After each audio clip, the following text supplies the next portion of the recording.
साथियों, आप सब जानते हैं कि आज 30 जनवरी है और 30 जनवरी को हम पूरे देश में, पूरी दुनिया में बलिदान दिवस के रूप में याद करते हैं। हमारे राष्ट्रपिता, हमारे बापू महात्मा गांधी को याद करते हैं और यह संकल्प लेते हैं कि मरते दम तक उनके आदर्शों पर चलेंगे। और उनका आदर्श था सत्य और अहिंसा, न्याय और एकता। और उनकी जो एकता की बात थी, उस एकता की बात के चलते ही जिनके आखिरी क्षण में भी मुंह से हे राम निकला था, उनको एक आतंकवादी कायर नाथूराम ने हत्या करने का काम किया था।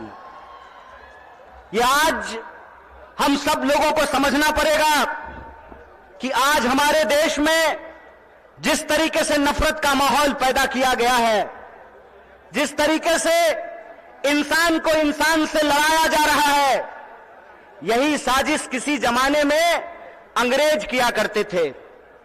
अंग्रेज भारत के लोगों को आपस में लड़ाते थे, हिंदू मुसलमान करवाते थे, मंदिर मस्जिद करवाते थे और फूट डाल करके हमारे ऊपर 200 साल तक राज किया था। एक बार फिर से जो लोग आजादी के आंदोलन में हिस्सा नहीं लिए, जिन्होंने इस देश के लिए शहादत नहीं दी, जो जेलों में नहीं गए, फांसी पे नहीं चढ़े, वो लोग जो उस वक्त अंग्रेजों की मुखबिरी किया करते थे, आज गद्दी पर बैठ करके फिर से लोगों को आपस में लड़ा रहे हैं, लोगों के बीच में नफरत फैला रहे हैं। बोलिए, ऐसा है कि नहीं है? नफरत फैल रहा है ना? कौन फैला रहा है? नहीं नहीं नहीं, मोदी अकेले उसमें शामिल नहीं है, उसके साथ वो सब लोग शामिल हैं जो आज समाज को बांटने का काम करते हैं, समाज को आपस में लड़ाने का काम करते हैं। वो सब लोग इसमें शामिल हैं। तो आप सब लोगों से मैं ये आग्रह करना चाहता हूं, आप सब जानते हैं कि कांग्रेस पार्टी ने, भारतीय राष्ट्रीय कांग्रेस ने अंग्रेजों से लड़ करके इस देश को आजादी दिलाई। आजादी दिलाई कि नहीं दिलाई? देश आजाद है ना? कौन आजाद कराया देश को? कांग्रेस ने इस देश को आजाद कराया। और आज एक बार फिर से जब देश में नफरत फैल रही है, उस नफरत के खिलाफ हमारे नेता श्री राहुल गांधी ने कन्याकुमारी से लेकर के कश्मीर तक पैदल चले वो, और उन्होंने कहा कि डरने की जरूरत नहीं है, डरो मत। इस समाज के भीतर जो न्याय है, लोगों का जो हक है, उसके लिए आपको संघर्ष करना पड़ेगा, उसके लिए आपको लड़ाई करनी पड़ेगी। राहुल जी ने कहा कि अगर देश में नफरत फैल रही है तो हमको मोहब्बत की आवाज को बुलंद करना पड़ेगा। और कन्याकुमारी से लेकर के कश्मीर तक उन्होंने भारत जोड़ो यात्रा की, भारत जोड़ो पद यात्रा की।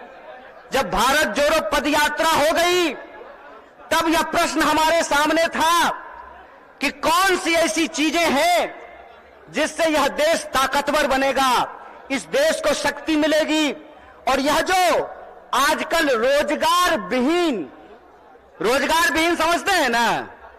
रोजगार विहीन का मतलब यह है कि गृह मंत्री का बेटा बीसीसीआई का सेक्रेटरी बन जाएगा और आपके बाल बच्चा को कुछ नहीं मिलेगा।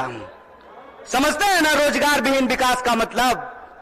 यह जो रोजगार विहीन विकास है, इस रोजगार विहीन विकास में इस देश के जो आम आवाम हैं, उनके बच्चों का, उनके जीवन यापन का मुद्दा कैसे हल होगा?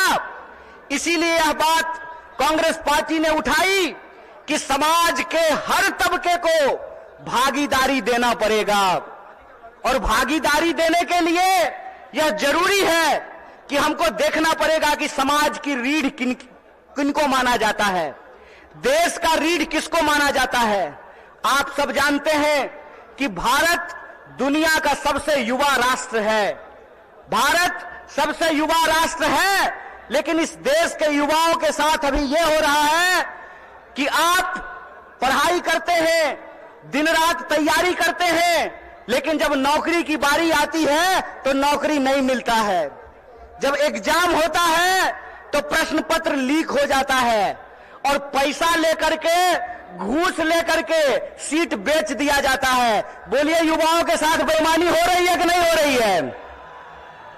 चूंकि हमारे माँ बाप किसान हैं, चूंकि हमारे माँ बाप शिक्षक हैं, हमारे माँ बाप साधारण परिवार के लोग हैं, साधारण इनकम के लोग हैं, तो हमारे भविष्य के बारे में कोई नहीं सोचता है। बताइए, नेता का बेटा नेता बनेगा, मंत्री का बेटा मंत्री बनेगा, डीएम साहब का बेटा डीएम बनेगा, डॉक्टर साहब का बेटा डॉक्टर बनेगा, लेकिन किसान का बच्चा किसान नहीं बनना चाहता है। बोलिए, किसान का बच्चा किसान बनना चाहता है? क्यों नहीं बनना चाहता है? इसलिए नहीं बनना चाहता है कि इस देश की हकीकत यह है कि हर घंटे 2 किसान आत्महत्या करते हैं, हर घंटे एक नौजवान आत्महत्या करता है, हर मिनट किसी महिला के साथ कोई ना कोई अपराध होता है। आए दिन हमको यह सुनने को मिलता है कि जो शोषित पीड़ित वर्ग के लोग हैं उनके ऊपर लगातार हमले होते हैं, उनका अधिकार छीना जाता है। देश की इस परिस्थिति को देखते हुए, जब बेरोजगारी 45 साल में सबसे ज्यादा है, महंगाई आसमान छू रहा है। आप लोगों को याद था ना, पहले पेट्रोल कितना में मिलता था? पहले पेट्रोल कितना में मिलता था? 50 रुपया में। अब कितना में मिलता है? 100 रुपया में। महंगाई बढ़ी है कि नहीं बढ़ी है? सरसों का तेल पहले कितना में मिलता था? 80 रुपए किलो। अब कैसे मिलता है? 200 रुपये किलो। बोलिए, महंगाई बढ़ी है कि नहीं बढ़ी है? जिस तरह से महंगाई बढ़ रही है, किसानों की आत्महत्या हो रही है, जवानों की आत्महत्या हो रही है, महिलाओं के ऊपर अत्याचार हो रहा है, बेकारी 45 साल में सबसे ज्यादा है, तब इस देश के नौजवानों को, बिहार के नौजवानों को यह सोचना पड़ेगा कि उनका भविष्य क्या है। आप सोचिए कि अगर इस देश के नेता चाहते हैं कि उनके बाल बच्चों का भविष्य बना रहे, तो इस देश के किसानों को, इस देश के गरीबों को भी यह सोचना पड़ेगा कि उनके बाल बच्चों का भविष्य कैसे बना रहेगा। इसीलिए इस देश की परिस्थिति को देखते हुए हमारी पार्टी भारतीय राष्ट्रीय कांग्रेस ने और हमारे नेता राहुल गांधी ने यह तय किया है कि हम भारत जोड़ो न्याय यात्रा की शुरुआत करेंगे। और यह जो भारत जोड़ो न्याय यात्रा है, ये मणिपुर से चल करके बिहार की महान भूमि पे पहुंची है। बोलिए, बिहार महान है कि नहीं है? लेकिन आजकल बिहार को बदनाम भी कर दिया गया है।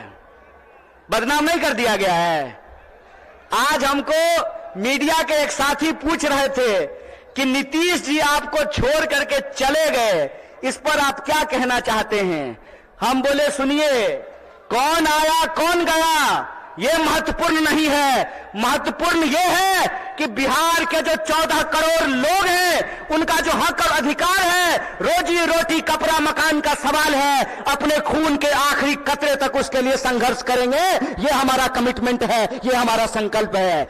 किसी के आने जाने की बात नहीं है, बात है लोगों के हक और अधिकार की, बात है लोगों के लिए न्याय की। और हमारा यह मानना है, हमारी पार्टी की यह मानना है कि अगर हम इस देश को शक्ति देना चाहते हैं, अगर हम बिहार को शक्ति देना चाहते हैं, तो हमको 5 प्रकार के न्याय की स्थापना करनी पड़ेगी। कितने प्रकार की? कितने प्रकार की न्याय की स्थापना करनी पड़ेगी? हाथ उठा करके बताइए। अरे डरिए नहीं, आप नेता छोड़े कि ईडी से घबरा जाइएगा। आप तो आम जनता है, आपको क्या फर्क पड़ता है? 5 प्रकार के न्याय की जरूरत पड़ेगी। कितने प्रकार की?